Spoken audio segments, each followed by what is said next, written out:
Welcome to Graya Overload. I'm Anthony. Intel had a few announcements of their own with the Ice Lake and the 9900KS.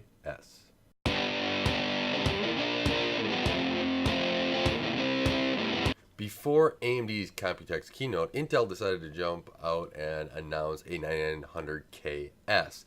Now, this processor has a base of 4 gigahertz and a boost of 5 gigahertz on all cores. So, a little bit better than the 9900K, which is just a 5-core boost on one core, or one or two cores, I believe. So, we've seen some overclocking of these already where they hit 5 gigahertz on all cores, and so we kind of know where the performance probably is going to be hitting.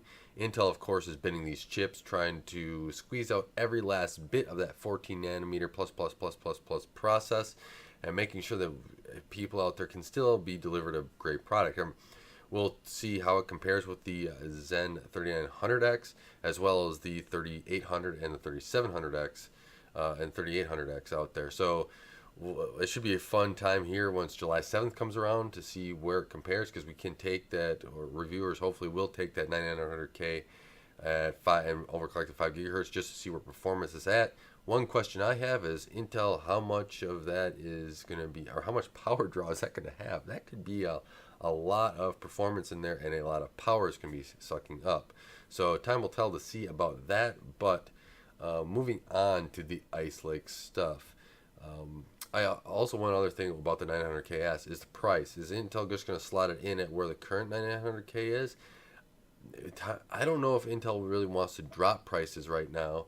They don't really have much else out there. I think that they want to keep prices as high as long as possible so they can make that money.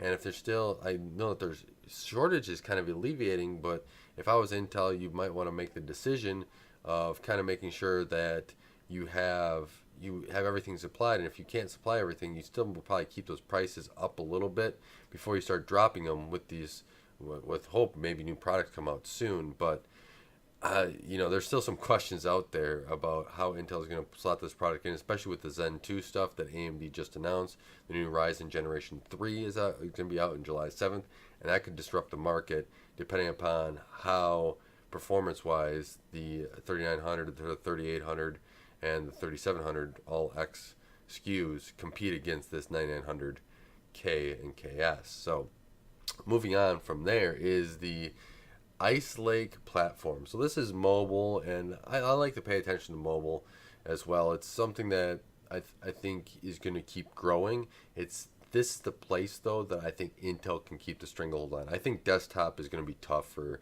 Intel, especially with AMD competing there. But right now, this mobile low-powered stuff, I think Intel has a stranglehold on it for now. I actually think that, I don't know if AMD is going to get in here or not. I'd like to see more from them.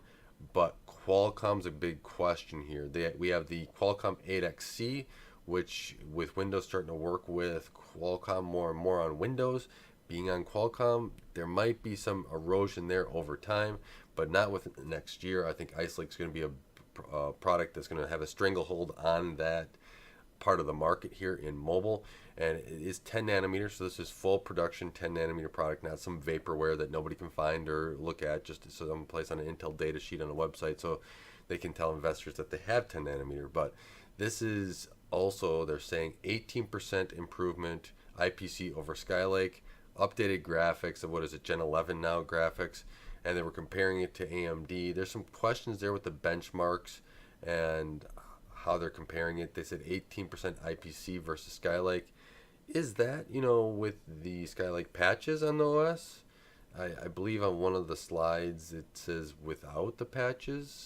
So, yeah, what is that? That really depends. Or with patches, on one of the systems it may or may not be patched. I don't know exactly how this is going on which systems. I got to reread that fine print, and you won't really know until you get the product in your hands and get reviewers get it and actually test it, because really Intel's going to be kind of cagey about this, and I don't really trust them at their word right now, because they're trying to make sure that their products look in the best light, as companies should. But when you're doing it in a dishonest way, I have questions on how that's going. So there is going to be interesting stuff here with Ice Lake when it comes out. Granted, they do integrate Thunderbolt. That was a great benefit. So now Thunderbolt goes to all or both sides of the laptop basically.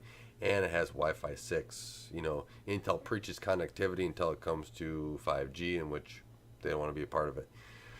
Basically because Qualcomm beat them to the punch and ways better at it. But I would like competition in that market as well. So Intel right now has, you know, announced some new products. They got a 9900KS. They got, you know, Ice Lake coming here in 9, 12, 15 watt parts. Someplace, if I remember correctly, that's it. I forgot to write it down in my notes. But yeah, I think Intel's going to have a stranglehold with that Ice Lake stuff, being able to put it out in that low powered. It'd be just because AMD's not as big in there and Qualcomm isn't there yet. But Intel, with the numbers and everything else, they were talking up graphics and everything. I have some serious questions about what you're able to do and what is truthful in your presentations here, considering of some of the other tricks you've pulled in the last presentations with the fine print. And so time will tell once we get those products out to see where they actually stand, and that's going to be the fun part of seeing where they stand. So let me know what your thoughts are on this 9900KS. Are you going to be getting your own generator just for one? And then let me know what else you have for Ice Lake and what your thoughts are. Are you going to be looking at one of those laptops for your mobile set, or are you going to be looking at something else? So with that, thank you for watching. Thank you for taking the time to help Graya Overload grow. I really appreciate you guys' help on this channel and getting it out there. And until next time, don't forget to like, share, and subscribe.